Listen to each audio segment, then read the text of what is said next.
আপনি যদি পাকিস্তান, বাংলাদেশ, আফগানিস্তানের সংখ্যালঘু সম্প্রদায়, বিশেষ করে হিন্দু, শিখ, বৌদ্ধ, জৈন, পার্সি বা খ্রিস্টান সম্প্রদায়ের মানুষজন হয়ে থাকেন এবং আপনি যদি আপনার নিজের দেশেই নির্যাতিত হয়ে থাকেন এবং আপনার জীবনের ঝুঁকি থাকে, তো সেক্ষেত্রে ভারত আপনাকে এলটিবি ভিসা দিয়ে আশ্রয় দিবে। তো এই ভিসাটি আপনি কিভাবে পাবেন এবং এই ভিসা কত দিনের জন্য হয়ে থাকে এবং এই ভিসার সুবিধাগুলো কি কি, এই বিষয়ে আজকের ভিডিওতে আলোচনা করব। আলোচনা শুরু করার পূর্বে আপনাদের জানিয়ে রাখি, আমরা মূলত পাসপোর্ট এবং ইন্ডিয়ান ভিসা প্রসেসিংয়ের কাজ করে থাকি। এই কারণে আমাদের কাছে সবার আগে পাসপোর্ট এবং ইন্ডিয়ান ভিসা সম্পর্কিত আপডেট পেয়ে যাবেন। এর জন্য অবশ্যই চ্যানেলটি সাবস্ক্রাইব করে সঙ্গেই থাকবেন। তো বন্ধুরা, চলেন কথা না বাড়িয়ে জেনে নেওয়া যাক। ভারতীয় দীর্ঘমেয়াদী ভিসা, লং টার্ম ভিসা, যেটিকে সংক্ষেপে এলটিভি ভিসা বলা হয়। তো এই ভিসা পেতে হলে আপনাকে নির্দিষ্ট কিছু শর্ত পূরণ করতে হবে।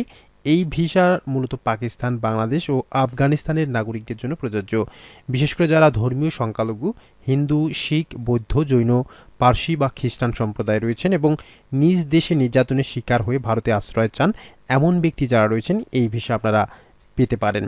তো ভারতীয় এলটিভি ভিসা পাওয়ার উপায়, প্রথমত হচ্ছে যোগ্যতা ও প্রয়োজনীয় শর্তাবলী কি কি, এই বিষয়ে এখন আমরা জানব। আবেদনকারীকে অবশ্যই পাকিস্তান, বাংলাদেশ বা আফগানিস্তানের নাগরিক হতে হবে এবং নিজ দেশে নির্যাতন বা বৈষম্যের শিকার হওয়ার প্রমাণ দাখিল করতে হবে, যেমন থানায় অভিযোগ, মামলা, স্থানীয় প্রশাসনের প্রতিবেদন, এবং পাসপোর্টের মেয়াদ কমপক্ষে 6 মাস থাকতে হবে। আবেদন প্রক্রিয়া, কিভাবে আবেদন করবেন। অনলাইনে আবেদন, ভারতীয় ভিসা অনলাইন পোর্টাল থেকে ফর্ম পূরণ করতে হবে আপনাকে অনলাইনে এবং প্রয়োজনীয় ডকুমেন্ট স্ক্যান করে আপলোড দিতে হবে।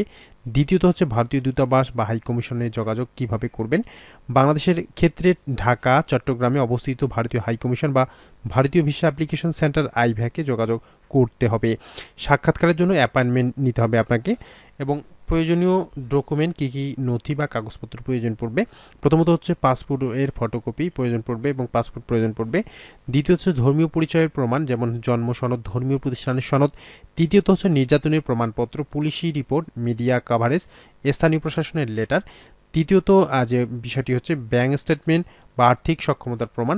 ভারতীয় নাগরিকত্ব বা স্থায়ী বাসিন্দার ইনভাইটেশন লেটার যদি থেকে থাকে সেটি আপনাকে অবশ্যই নিয়ে যেতে হবে বা শো করতে হবে। এরপরে হচ্ছে ভিসার মেয়াদ ও সুবিধা।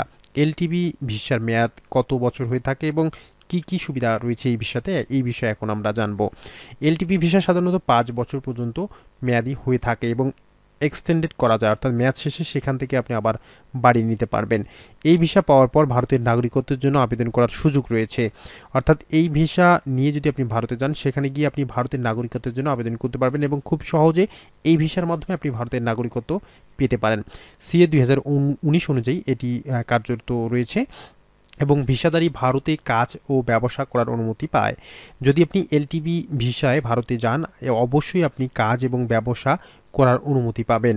বিশেষ দ্রষ্টব্য, বাংলাদেশি হিন্দু, শিখ, বৌদ্ধ, জৈন, পার্সি বা খ্রিস্টানদের জন্য নাগরিকত্ব সংশোধনী আইন সিএ 2019-এর আওতায় দ্রুত নাগরিকত্ব পাওয়ার সুবিধা রয়েছে এই এলটিবি ভিসার মাধ্যমে।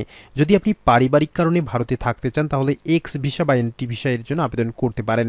সতর্কতা, ভিসা প্রসেসিংয়ের সময় সাধারণত 1 থেকে 3 মাস লাগতে পারে। কোনো এজেন্ট বা দালালের মাধ্যমে আবেদন করলে অতিরিক্ত খরচ হতে পারে, তাই সরাসরি সরকারি চ্যানেল ব্যবহার করুন, অর্থাৎ ভারতীয় আইভ্যাক বা হাই কমিশনে যোগাযোগ করে আপনি এই ভিসার জন্য আবেদন করতে পারেন। আরও বিস্তারিত জানতে ভারতীয় ভিসা অফিসিয়াল ওয়েবসাইট বা স্থানীয় ভারতীয় দূতাবাসে যোগাযোগ করুন, অথবা আমাদের এই ভিডিও কমেন্টে যদি আপনার কোনো সুচিন্তিত মতামত বা প্রশ্ন থেকে থাকে লিখে দিতে পারেন, আমরা আপনার প্রশ্নের উত্তর দেওয়ার চেষ্টা করব। তো সম্মানিত ইন্ডিয়ান ভিসা প্রত্যাশী ভাই বোনেরা এবং আপনারা যারা সংখ্যালঘু সম্প্রদায় রয়েছেন, নিজের দেশে নির্যাতনের শিকার কিংবা জীবনের হুমকি রয়েছে, এরকম প্রাপ্তিরাই এই এলটিবি ভিসা পেতে পারেন। তো আপনারা ট্রাই করতে পারেন। তো এই ভিডিওটি যদি আপনাদের ভালো লেগে থাকে এবং সামান্য উপকারে এসে থাকে তাহলে অবশ্যই লাইক দিয়ে যাবেন, সম্ভব হলে ভিডিওটি শেয়ার করবেন। দেখা হবে নতুন করে পাসপোর্ট এবং ইন্ডিয়ান ভিসা সম্পর্কিত আপডেট ভিডিওতে। ততক্ষণ পর্যন্ত ভালো থাকবেন, ধন্যবাদ।